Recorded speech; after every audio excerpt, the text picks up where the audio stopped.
안녕하십니까. 콘스탄트 김의 티스와 함께 돈 버는 아카데미. 이번 시간에는 돈 버는 상속, 건물 팔아서 상속세를 낼 수는 없다 편이 되겠습니다. 요즘 젊은 사람들의 희망은요, 건물주가 되는 것이 희망사항이라고 합니다. 왜냐면요, 조물주 위에 바로 건물주가 있기 때문입니다. 그런데 건물주가 된다고 해서 무조건 좋은 일만 있는 것은 아닙니다. 건물주들한테도 고민이 있습니다. 어떤 고민이 있는지 알아보도록 하겠습니다. 첫 번째는요, 공실에 대한 위험 리스크입니다. 뭐냐면 요새 강남이나 명동이나 이태원을 가더라도 1층 내지는 2층 아니면 통으로 공실인 경우가 많은데요. 이럴 경우에 건물주의 고민은 깊어만 갈 것으로 판단합니다. 두 번째는요, 임대료이고요. 또 임차인과의 분쟁 문제가 있을 수가 있습니다. 세 번째는요, 그 임대소득세, 사업소득세 되겠죠. 거기에 대한 부담이죠. 왜냐하면 사업소득세가요, 최고 49.5%까지 세금을 부담하다 보니까 이러한 고민들로 사실상 건물을 가지고 있음에도 불구하고 그 항상 좋은 것만은 아니라는 것을 알 수가 있습니다. 하지만 이러한 고민들 말고요, 진짜 고민이 있습니다. 그것은 뭐냐면요, 나중에 부담해야 되는 미래에 확정된 비용인 상속세 부담이 되겠습니다. 상속세는 50%까지 세금을 내야 되다 보니까 진짜 고민이 아닐 수가 없겠죠. 그러다 보니까요, 건물주는 사실상 반은 국가 재산을 관리하는 관리인에 불과하다고 볼 수밖에 없습니다.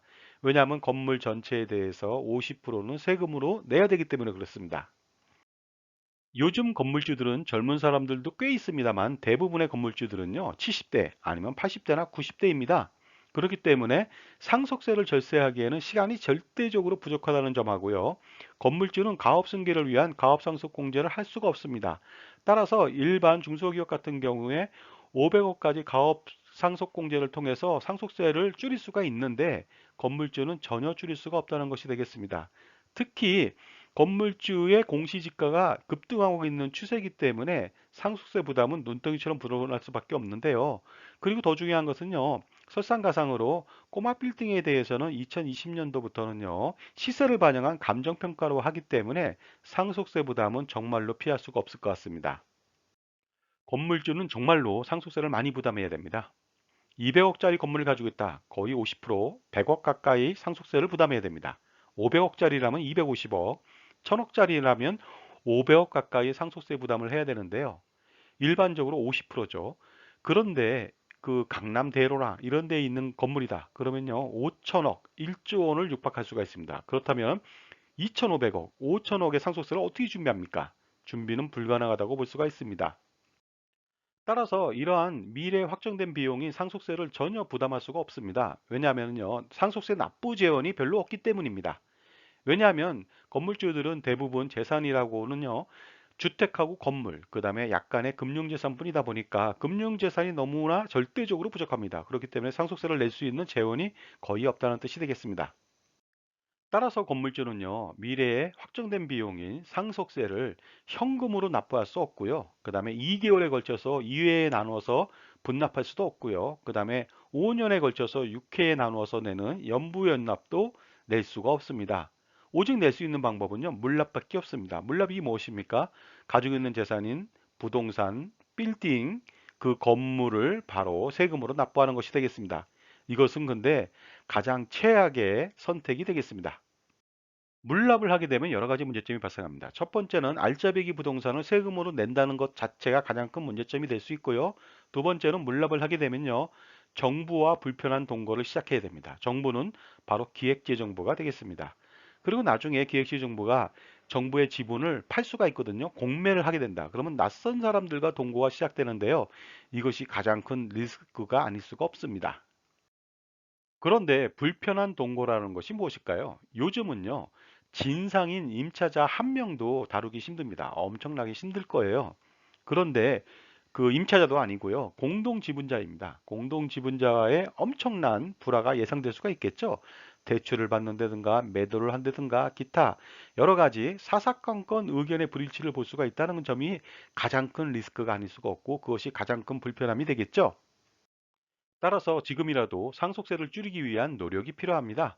그러기 위해서는요, 자산 증가 속도를 늦춰야 합니다.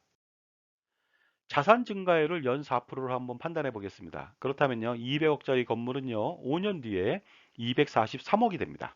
그 다음에 다시 5년이 지난다면은요, 296억이 되다 보니까 거의 150억 가까이 상속세를 물어야 됩니다.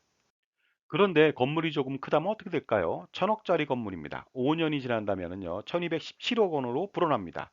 그 다음에 다시 5년이 지난다면요, 1480억 원으로 늘어납니다. 결국 740억 가까이 상속세를 부담해야 된다는 것이죠.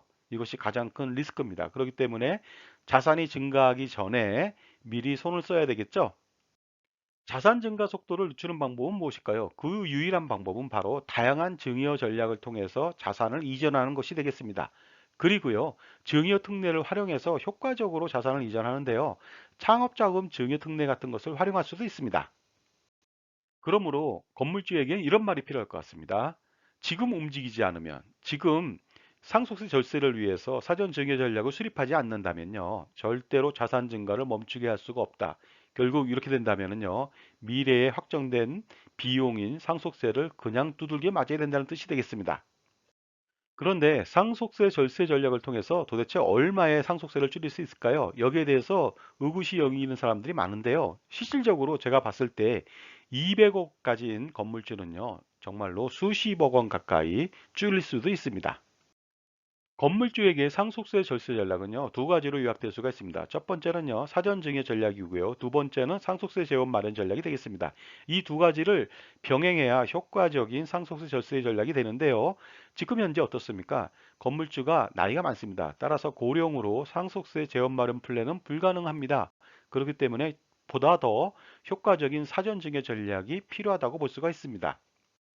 따라서 제가 제시하는 상속세 절세 전략 중에 사전증여 전략으로 NGP 플랜이 있습니다. 이것은요, Next Generation 플랜이 되겠습니다. 바로 자녀 창업 지원을 통해서 증여세와 상속세를 절세하는 전략이 되겠습니다. 이것이 건물주에게는 마지막 기회가 될 수가 있습니다. 넥스트 제너레이션 플랜 이 자체는요, 증여세를 절세하고 상속세마저 절세할 수 있는 가장 효과적인 방법이 될 수가 있습니다. 자, 지금까지 건물 팔아서 상속세를 낼 수는 없다 편이었습니다. 감사합니다.